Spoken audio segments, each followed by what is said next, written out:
sur Esprit et Vie, le seul canal du Seigneur dans lequel sa parole est prêchée, sans diluant. Nous avons aujourd'hui la lourde responsabilité de parler un peu de la femme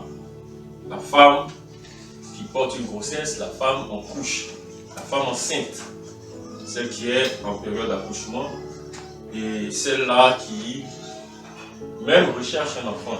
Nous n'allons pas entrer dans tous les paramètres, nous allons vous donner une petite exhortation là-dessus. Pour cela, nous allons aller dans le livre de la Genèse, le livre du commencement des choses. Et si tu as les Écritures avec toi, tu vas prendre la Genèse au chapitre 3. Chapitre 3 de la Genèse à son 16e verset. Voilà, j'espère que tu y es. Que nous dit le Seigneur? Que dit le Seigneur à la femme à ce niveau?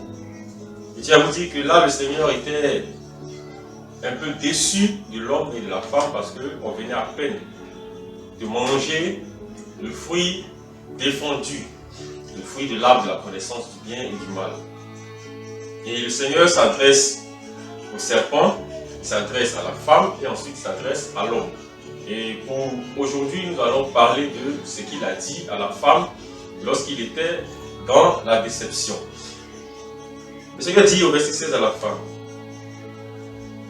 j'augmenterai la souffrance de tes grossesses. C'est dans la douleur que tu mettras des enfants au monde.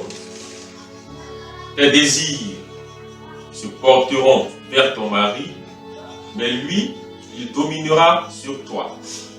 Voici ce que le Seigneur inflige à la femme comme sanction. La femme d'Adam et toute sa descendance. Il lui inflige d'abord une première sanction, comme nous parlons ici de la femme enceinte.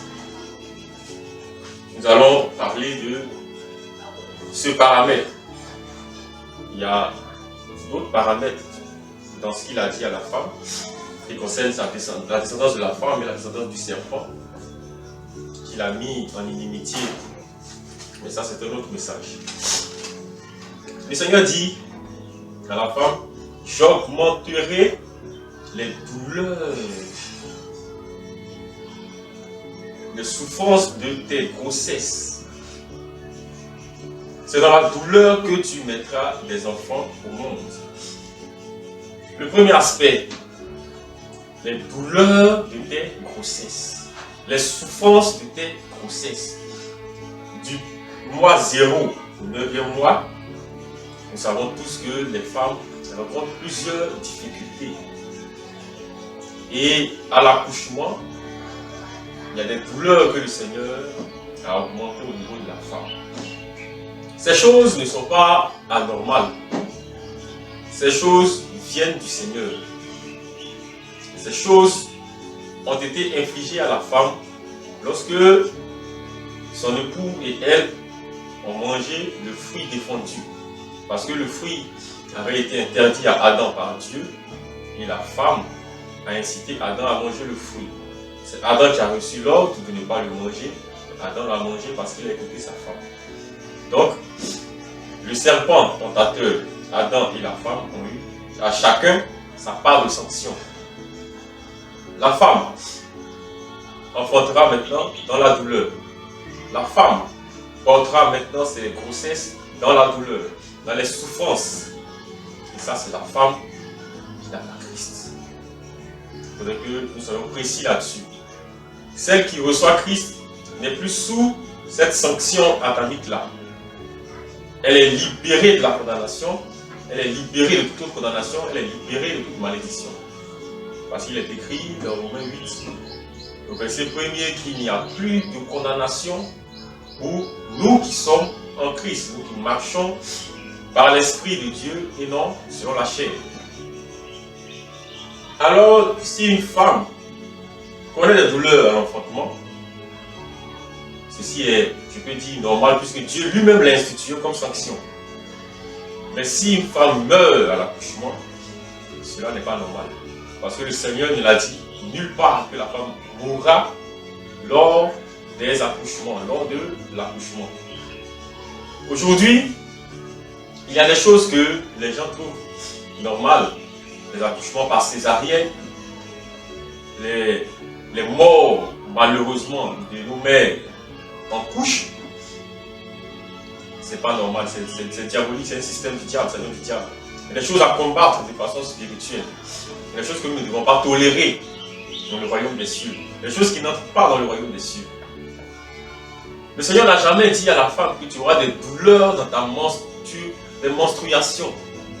C'est-à-dire, lorsque la femme doit voir ses règles, ses menstrues, ça doit passer de façon normale. Lorsque tu as des douleurs lors des menstruations, il est évident que tu subis une oppression satanique, une attaque du diable. Nulle part il est écrit que tu auras des douleurs à ce niveau-là. Voyez-vous, pour la douleur à l'accouchement, ou les souffrances lors de la grossesse, c'est quasi normal parce que Dieu a établi ces choses. Mais pour ce qui concerne la mort à l'accouchement, les accouchements par césarienne, les accouchements vraiment dangereux, non, le Seigneur n'a pas mis la vie de la femme en péril à ce niveau.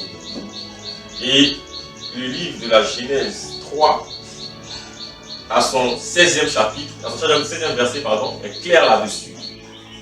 La femme connaîtra des souffrances lors de sa grossesse.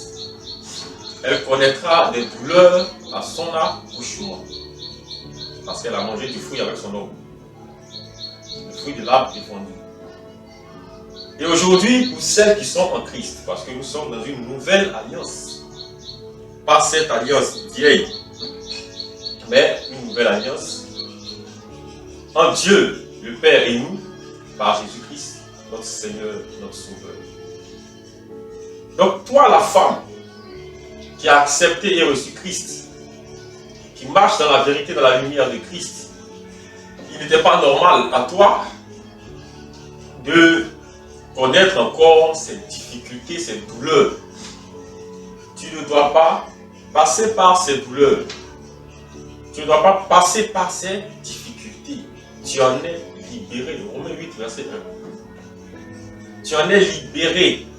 Alors si véritablement tu as accepté Jésus-Christ comme Seigneur et Sauveur, et tu passes toujours par ces choses, il te faut impérativement te saisir de la foi en Christ. Cette foi qui déplace les montagnes, cette foi par laquelle nous voyons la gloire de Dieu, cette foi par laquelle tout devient possible, il te faut te munir d'elle et réprimer Satan de ta vie. Parce qu'il n'a pas ce droit-là de venir encore te mettre sous un joug d'une sanction depuis le temps d'Adam, alors que le second Adam est venu, nous a libérés de toute condamnation. C'est la solution que je t'ai donnée aujourd'hui, c'est la prière de libérer du diable. Parce que tu as reçu Jésus-Christ. Tu pries avec Romains 8, tu déclares Romains 8, et toute condamnation te libéreront. Ces condamnations s'en iront très loin de toi. Je rends gloire à Jésus pour cette petite exhortation que nous avons eu à faire aujourd'hui. J'espère que cela vous a fait du bien. Je bénis le nom de Jésus et que vos maisons soient bénies. Que la paix de Jésus règne sur vous que vous avez reçu. Shalom, shalom. Et béni vous êtes. Amen.